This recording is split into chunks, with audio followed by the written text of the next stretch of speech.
पावसाळ्यात शिक्षणासोबतच दैनंदिन गरजांचीही मोठी आव्हाने पेलणाऱ्या अनाथ, गरीब व गरजू विद्यार्थ्यांच्या मदतीसाठी नमस्ते नाशिक फाउंडेशनने दिंडोरी येथे प्रेरणादायी सामाजिक उपक्रम राबविलाय।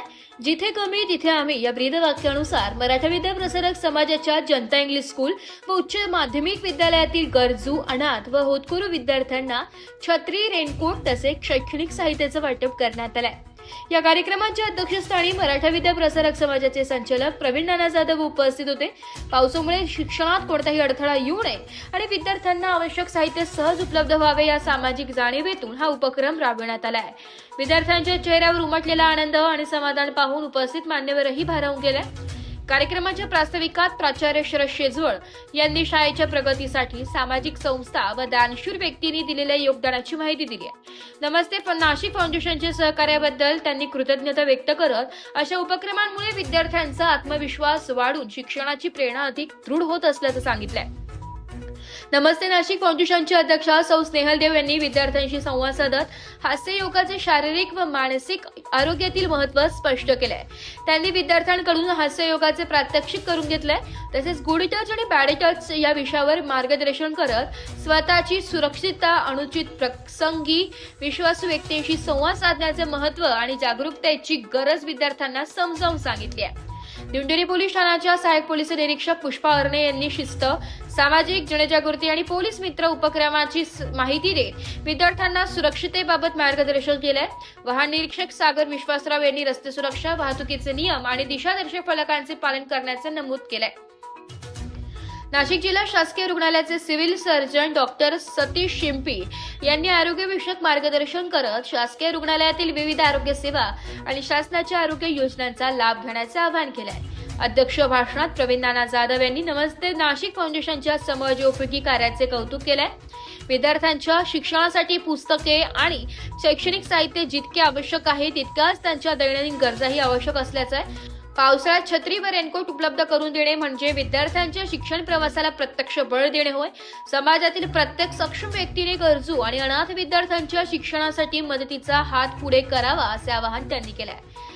कार्यक्रमाला मराठा विद्या प्रसारक समाजाचे संचालक प्रवीण नाना जाधव, नमस्ते नाशिक फाउंडेशनचे अध्यक्ष स्नेहल देव, सिव्हिल सर्जन डॉक्टर सतीश शिंपी, उद्योजक समीर मालपुरे, वाहन निरीक्षक सागर विश्वासराव, सहाय्यक पोलीस निरीक्षक पुष्पा अरणे, दिंडोरी कृषी उत्पन्न बाजार समितीचे माजी उपसभापती अनिल दादा देशमुख, उच्च माध्यमिक शालेय समितीचे अध्यक्ष दत्तात्रय अण्णा जाधव, नगरसेवक सुजिताप्पा मुरकुटे, प्राचार्य शरद शेजवळ, पर्यवेक्षक डी.के. टोपले, आर.एस. शिंदे, टी.जी. शिंदे, प्राध्यापक विजय विंचुरकर, एस.एन. कदम आदी मान्यवर उपस्थित होते। कार्यक्रमात संतोष कथार यांनी नमस्ते नाशिक फाउंडेशनच्या कार्याचा तसेच प्रमुख पाहुण्यांचा परिचय करून दिलाय। सूत्रसंचालन श्रीमती सुदर्शना बर्डे यांनी केलंय, तर आभार प्रदर्शन नेहा देशमुख यांनी मांडलाय। गरजू विद्यार्थ्यांच्या चेहऱ्यावर आनंद फुलविणारा हात आणि त्यांच्या शिक्षण प्रवासाला नवी उमेद देणारा हा उपक्रम सामाजिक बांधिलकी, माणुसकी आणि शिक्षणाविषयीची संवेदनशीलता अधोरेखित करणारा ठरलाय। गरजूंच्या आयुष्यात मदतीचा हात म्हणजेच खऱ्या अर्थाने माणुसकी या भावनेचा प्रत्यय या उपक्रमातून पुन्हा एकदा सर्वांना आलाय। या संस्थेतल्या ज्या काही वेगवेगळ्या शाखा आहेत त्या शाखांमध्ये 3 नंबरची शाखा आपली आहे। आमच्या शाखेमध्ये जवळजवळ 5,000 विद्यार्थी शिक्षण घेत आहेत आणि या विद्यार्थ्यांमध्ये अतिशय ग्रामीण भागातून येणारी मुलं आहेत। तालुक्यातली सर्वात मोठी शाळा आहे, संस्थेतली सर्वात मोठी शाळा आहे। या शाळेमध्ये 165 सेवक आमचे काम करत आहेत आणि या विद्यार्थ्यांना मदतीसाठी आम्ही वेगवेगळ्या प्रकारचे उपक्रम त्या ठिकाणी आयोजित करत असतो। जसं की पाठीमागच्या कार्यकाळामध्ये आम्ही आपल्या ज्या माजी विद्यार्थी संघटना आहे त्या विद्यार्थी संघटनेच्या माध्यमातून मेगा फाईन नावाची जी कंपनी आहे त्या कंपनीकडनं 3,20,000चं ट्रस्ट साहित्य आम्हाला त्या ठिकाणी मिळालेलं आहे। सरकार कंपनी आहे त्या कंपनीने देखील आम्हाला मोठ्या प्रमाणामध्ये मदत केलेली आहे। त्याचबरोबर BASF ही जी काही एक संस्था आहे या संस्थेच्या माध्यमातून आम्ही विद्यार्थ्यांसाठी विज्ञान जे आहे त्या विज्ञानाच्या माध्यमातून छोटे छोटे प्रयोग आणि त्या प्रयोगातून पर्यावरणाचं संरक्षण कसं करावं हा देखील समजलंय म्हणजे मी तुमची मैत्रीण आहे, मित्र आहे। पोलीस हा शब्द आला की सगळ्यांनी पुढे शब्द कोणता लावायचा आहे? मित्र. पोलीस मित्र. पोलीस विभागामार्फत बऱ्याच ज्या आहेत आपल्यासाठी उपक्रम राबवले जातात.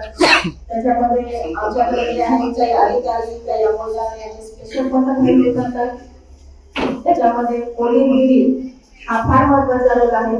तो प्रत्येक शाळेमध्ये जाऊन किमान आठवड्यातून एक विजिट, जसं जमेल त्या पद्धतीने, जसं आदिवासी भाग असतात त्या पद्धतीने शाळा कव्हर करतो. पोलीस दिदी खरंच काय करते? पोलीस दिदी म्हणजे एक तुमची मैत्रीण असते, तिच्याशी जायचं आहे, बोलायचं आहे, तुमच्या काय अडचणी आहे त्या तिला सांगायच्या आहे, त्याच्यातून ती तुमच्याशी संवाद साधणार आहे. त्यानंतर पोलीस काका, प्रत्येक पोलीस स्टेशनला बीडला पोलीस काका. एस मराठी न्यूज साठी तालुका प्रतिनिधी संतोष कठार, दिंडोरी.